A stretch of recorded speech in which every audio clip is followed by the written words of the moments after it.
Hey there, my name is Anthony Romano, and in this video I'm going to tell you if you can lift heavy on keto. And the answer is fuck yes. Holy shit, can I post that?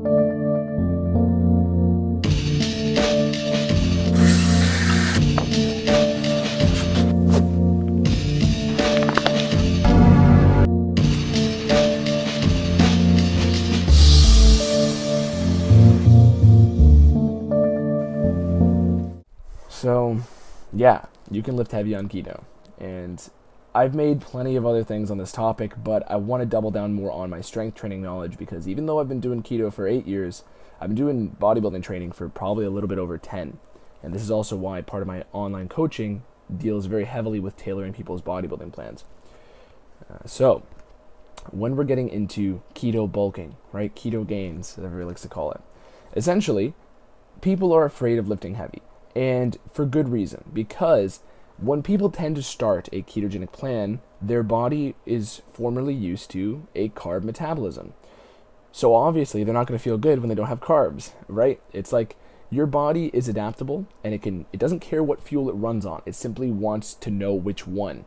So eventually, when you're transitioning between the two, it takes time and your body's still trying to hang on to the last one, right? It's like anything in life. It's like, friendships that are broken up, relationships broken up. You can adapt, but it's like you're taking time, okay?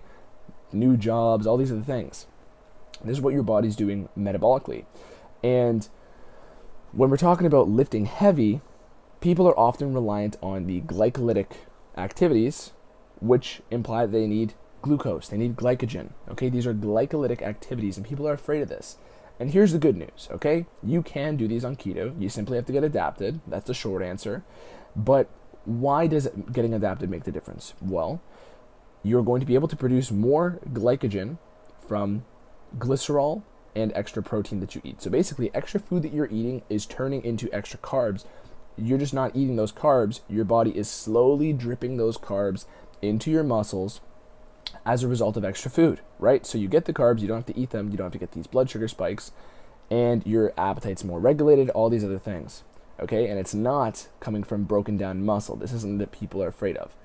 Now, going on from this, you also get a better ability to spare glycogen. So you're creating more of it, right? Your body's producing more of it, and also it's breaking it down less frequently. So whenever you're using a, intense activity, you're not going to waste as much carb fuel. Your body's going to be very efficient with it because it understands that there's not an abundance of it around, okay? Or at least you're not letting yourself have that in some way or shape or form. So I want you to pay attention real quick here. So a little bit deeper here. Many people see the videos I post with, heavy training, my heavier, exercises I posted, and, of course it's because I've gotten adapted. Of course it's because I've been training for a long time. But this is not something that is, unachievable. It simply requires you to start training in this low blood sugar state. This is the last concept I want to end this quick video on. The low blood sugar state, so hypoglycemic, basically, state, is often where the body is tricked into tapping out because the mind gives up. So let me explain this. Typically, when people are either transitioning from a carb diet to a keto diet, or they're, just somebody who is already on a keto diet, or maybe they're even on a carb diet, but they've just burned through a lot of carbs. Anytime you get into a low blood sugar state, from one of those three scenarios, from you're on a carb diet, you're transitioning from a carb diet, or you're on a keto diet, whenever your blood sugar is low, your body is told to stop going at 100% by your mind, because your mind detects this low blood sugar in the bloodstream, and it's almost sending a message to your body that, holy, we're running out of fuel here, let's slow down. It's an adaptive mechanism, and it's because your body is a survival machine. It doesn't want you to run through all your fuel in case you run out, so it wants you to slow down, okay? Your body wants you to slow down because if you use everything up, you're done if that lion chasing you gets to you, right?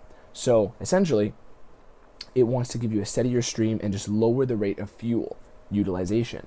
So this is why you have to train yourself to perform in a low blood sugar environment. And this is what the ketogenic diet ultimately does, or people doing more intermittent fasting or fasting workouts. In fact, many people watching this, if you've ever done intermittent fasting, right, because a lot of people probably have here, you'll probably notice that workouts at first are very hard.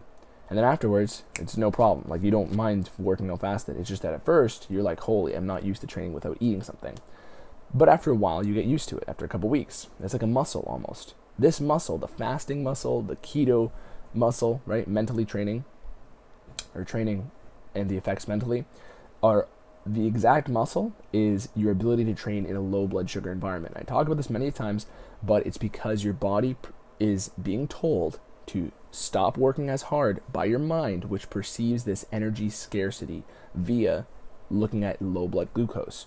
So it's this, they call it bonking, but essentially it's this bonk that you get as of a, due to a psychological, right, detection, not due to something actually physically wrong in your body. It's not something your body is picking up. It's simply your body being told to shut down as a result of your mind perceiving a, perceived limit. Okay? So, this is the last key you need to kind of start training heavy on keto. And, of course you have to train properly. Of course, all these other variables that come that you could learn about on any other video you've seen about training. But this is the stuff you want to focus on nutritionally for training heavy on a keto diet.